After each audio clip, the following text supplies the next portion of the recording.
The Alldus podcast is brought to you by Alldus International, supplying your expert AI and digital transformation staffing needs across the US and Europe.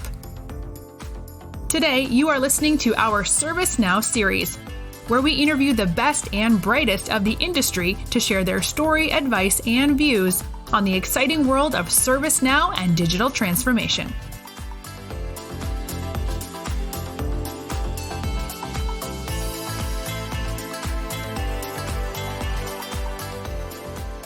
You're listening to the Alldus podcast as part of our ServiceNow series. I'm very, very happy to welcome. We have Evan Vafidis, Head of License Manager at Uniper IT. Evan, great to have you on the show today. Thanks, Mark. Pleasure to be here. Tell us how you got into the world of ServiceNow. That started a very long time ago. So when I was working in Australia, a mentor of mine actually had moved on to a different organization and he was implementing ServiceNow there. So that's where I first heard about it. In 2017, when I was working for a company called E.ON at that point, we were actually splitting out E.ON to form both E.ON and Uniper. And as a result, we were looking into different products for a new ITSM solution, and we came across ServiceNow, and we liked what we saw, and we said, why not? So tell us a little bit about the journey to working with it and how it actually goes about generating some real good, significant benefits. So like any implementation of any new tool set, you definitely need to do your homework. And that's what we did with ServiceNow. We looked at the market. We saw where ServiceNow was positioned, especially on the Gartner Magic Quadrant. We also saw the philosophy that ServiceNow was actually publicizing at the time. We liked the fact that ServiceNow has an evergreen mind work in place, meaning that you are forced to actually upgrade your platform to the latest and greatest, as opposed to falling into the IT trap where you end up buying something and leaving it at the same version for the next 20 years. Also, too, one thing that we also really appreciated with ServiceNow is when they actually bought other organizations, they actually integrated their acquisitions into their platform from the ground up, meaning that they had to rebuild it to work for ServiceNow, as opposed to just selling it as a bolt-on, which other organizations definitely do.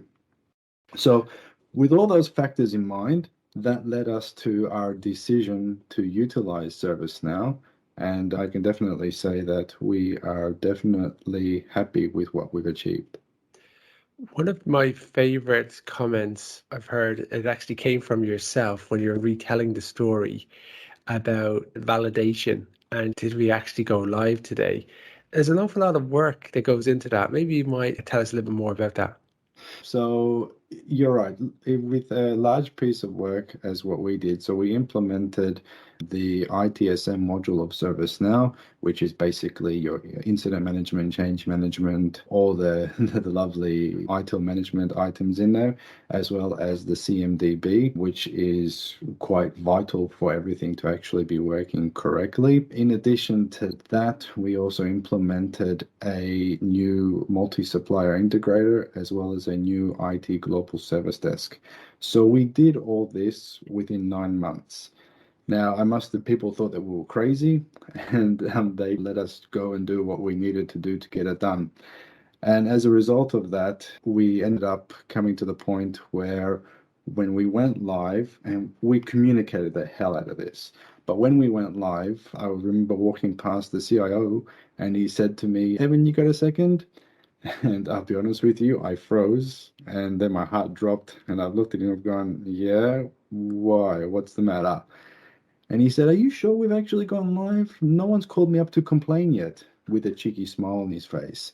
So that actually just made a lot of people's days by saying that, really. It just validated all the work and all the effort that we've been putting in for the 9 months, and a little bit longer in some cases, to get something right, to move it into an organization, to make all these changes, and to do so without causing any disruption to the organization. And it's a lovely way to just to show what's possible, because we can prime ourselves to think sort of pre-mortem, this is what's going to happen, these are all the challenges, we need to get ahead of this. But when you're actually diligently doing it and going through all the different milestones, to have that type of feedback, it's seamless.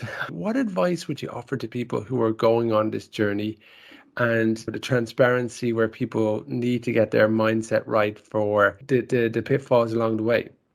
Okay, there's a lot of advice I love giving to people in that sense. And for us, first of all, the easiest thing you can do, and you can argue the points rightly or wrongly, you could obviously bring in a fleet of external contractors. They can provide you with what the textbook says, hand it over to your operations teams, and they say, there you go, job done. In our case, we found that it actually makes more sense for us to implement it, for us to learn it, and for us to actually, pretty much the expression in English is eat your own dog food. And that's where we actually found the real benefit in doing that. So the people that are responsible for the operations of the platform are the same people who will actually be implementing it. Now that comes with its own challenges normally.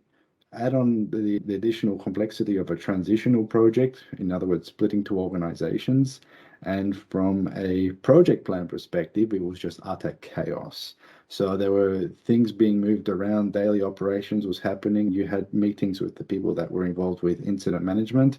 Whenever there's a SEV1 or a P1, whatever term you want to use, they're gone. They're not going to sit around and say, sorry guys, the business can wait 2 or 3 hours while I finish my workshop, and then I'll go deal with this. So you had to be very dynamic in that. But for us, the important part was to empower our people. And I always say that. And a lot of people like to actually say that as the lovely buzzword that goes around it, but you really empower the people to do it.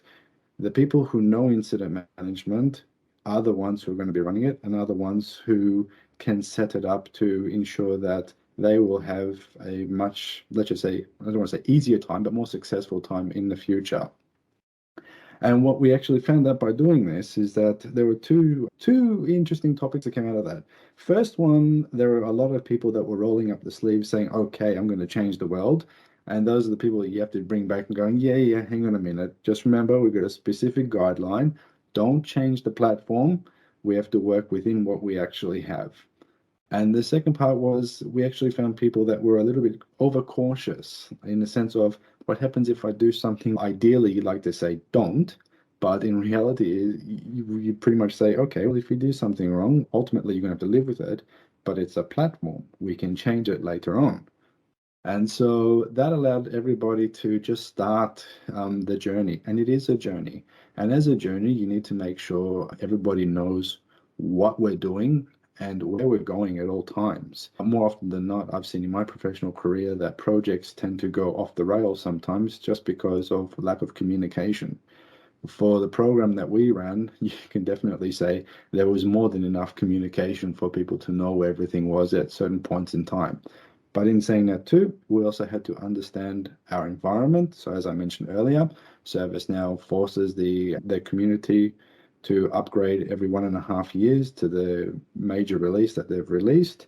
And that's something that you have to keep in mind from a tooling perspective. From a work behavior perspective, one thing I always say, leave the politics to the politicians. In short, we don't want this to be another, let's just say, lengthy program of work because all the political stuff got in the way. So get rid of it. Also, too, when it comes to behavior, if there is a problem, be open and transparent about it. Especially in our case, we were dealing with a few suppliers as well who were helping us put the tool set in. Let's face it, we've all been in a situation when something goes wrong, out comes 4 or 5 days worth of work and PowerPoint slides, everybody pointing the finger at each other, and at the end you've lost 4 or 5 days. In our program, we turned around and said, you know what? No. If something has gone wrong and there is an issue, identify it, raise it. No one likes things when it goes wrong, but they happen. It's the nature of a project of any kind. So that all those parts we found to be quite successful in the way of implementing the actual platform and the program. There are many other points too, but I'll leave it at that. They're really helpful. You did it all within 9 months. Compliance, Global IT Service Desk. It was quite a journey. What I really like about that is, number one, active communication. Don't try to reinvent the wheel. Be cognizant of the constant upgrades.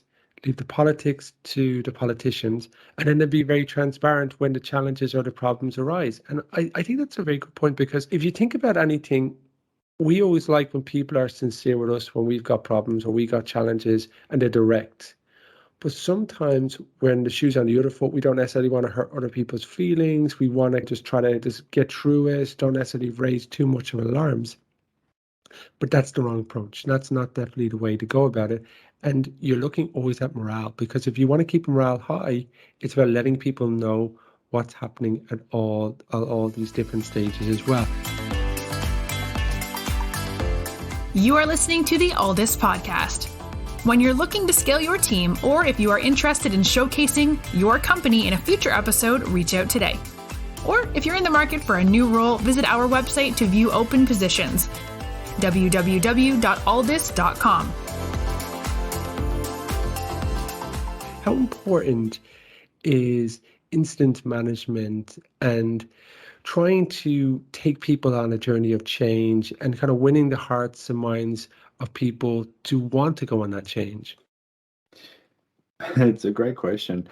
It is definitely very important. Otherwise, you can be the best project or program manager, the change will never happen. So obviously, people have to see the need for the change, and that's the most difficult part of all.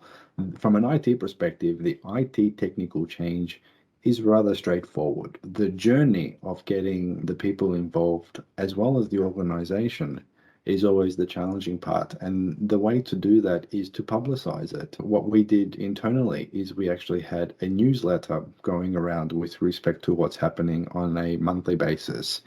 We had walk-in events where we would actually put some time in everybody's calendars and have an open door policy for people to just come in either physically or virtually and ask the questions about what they've heard. We've had posters being printed up in multiple languages and put at receptions. Have you heard? This is coming. And so over time, and allowing people to actually see all these items didn't really make the change, so let's just say, so much of a bang. They knew it was coming, they knew it was there, and as a result, people were just asking more and more questions. Okay, for example, we're replacing the current service catalog to something new. What happened? You'd like to know more? Come into one of our walk-in events, and we'll definitely give you the answers. And so that allowed us to utilize the very nature of community, in this case, the Uniper organization community, to actually not only tell people what's going on, but also empower them to also be ambassadors for other areas as well. Hey, did you hear? Do you realize that this is going to change? We're no longer going to be utilizing this tool set. Hooray! We're going to go for something new and faster. Even better. Did you know it's also cloud-based? All those lovely things. So it was putting all that together in a way to make the whole item seem less daunting to everybody. I don't know about your experience, but I know for mine, I have also been involved in projects in the past where everybody went live with a big bang. And more often than not, the communication happened after the big bang, which is, in my view, probably the most worst thing you could ever do, because automatically people don't want the change, don't like it, don't like the look of it, don't want to see the email. So it's all that stuff that comes in.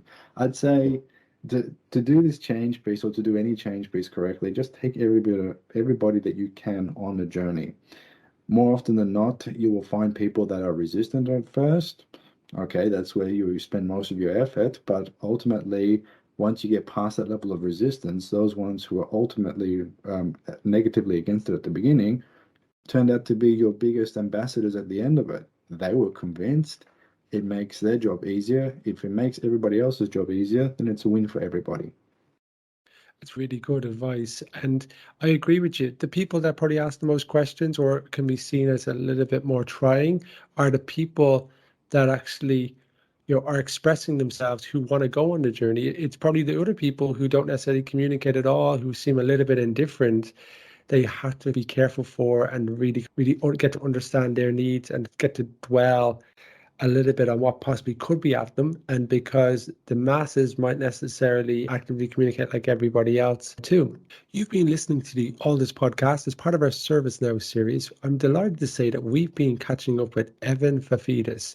Evan's been giving us a little bit of a rundown about his experience within ServiceNow and how they actually did a global IT service desk all within 9 months, and we're giving a comprehensive overview about how you actively communicate and transparent view on giving these delegation to people to understand what's happening coming down the road, the importance of change management, and how people can actually go on the journey with you once you're actually telling them the different milestones along the way. It isn't necessarily a perfect journey, but if you have good stakeholder management with transparency at the foundation, you'll actually have a lot higher success in going on this journey too. You obviously also offer some really helpful advice on how the team can get involved and different ways to actually engage the different members of the team, and then the benefits of ServiceNow once it actually is introduced. It is a journey, but once you actually get there at the end, you'll be very satisfied with that journey. Evan, thank you very much for your time today. Thank you.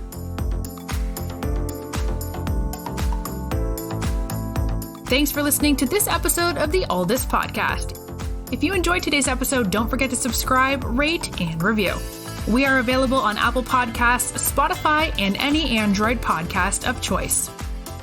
You can also head over to our website, www.alldus.com, to listen to more podcasts, view our open roles, and stay up to date with industry news. Thanks for listening, and stay tuned for more great episodes coming very soon.